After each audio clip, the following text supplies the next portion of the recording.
Xin chào các bạn, chào mừng các bạn đã lại đến với kênh của tôi nhé. Hôm nay tôi sẽ giới thiệu với các bạn các loài động vật qua bộ đồ chơi này. Rồi các bạn nhìn rõ chưa? Đó, đầu tiên tôi sẽ giới thiệu về con kiến. Đây là con kiến. Con kiến, các bạn biết con kiến. Đó, con kiến này. Con kiến thì thường nó rất là hay làm tổ ở trong các cái bãi đất.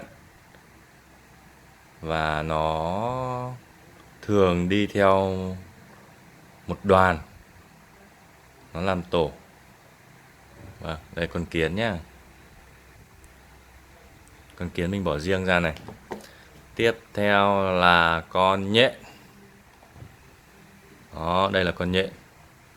Con nhện thường hay trăng tơ ở trên trần nhà này, hay là các cái góc mà nó ở. Thường thường nhà mà ít ai ở thì sẽ có nhện. Nhện thì nó hay trăng tơ, nó chỉ thế thôi. Để đấy. Tiếp theo là con châu chấu. Các bạn biết con châu chấu không? Con châu chấu thường thường hay xuất hiện ở các cánh đồng. Khi mùa hè mà các bác hay gặt lúa thì con châu chấu hay ở đấy, và mình cũng thường thường là hay ra đồng để bắt châu chấu hồi bé bé xíu ấy. Rất là hay. Đó, đây là con châu chấu. Tiếp theo là con bọ ngựa. Con bọ ngựa này, con bọ ngựa màu xanh là cây, nó hay thường ở trên cái cây mà cái nhỏ nhỏ, hai cái lá rất là mỏng ấy. Con bọ ngựa. Con bọ ngựa này thì cắn rất là đau. Tiếp theo là đây là con ong. Con ong mà các bạn hay uống mật ong ấy. Mật ong chính là con ong là hay làm ra mật và mình uống, như là mật ong chanh đào này, mật ong, nói tóm lại là có rất nhiều chức năng. Ong thì thường nó hay làm tổ ở trên cây hay là trần nhà. Đó. Tiếp là con này là con gì ấy nhỉ? Con này là con bọ cạp. Wow. Con bọ cạp này rất độc nhá. Bọ cạp thì thường thường rất ít khi thấy, nhưng mà nó hay ở trong các cái vùng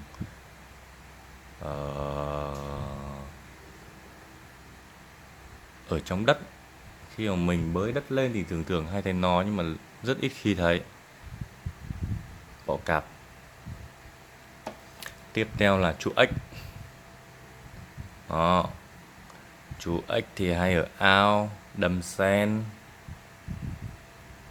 Ếch ộp. Đó. Tiếp theo này, con này là con gì đây? Con này cũng là một con bọ cạp.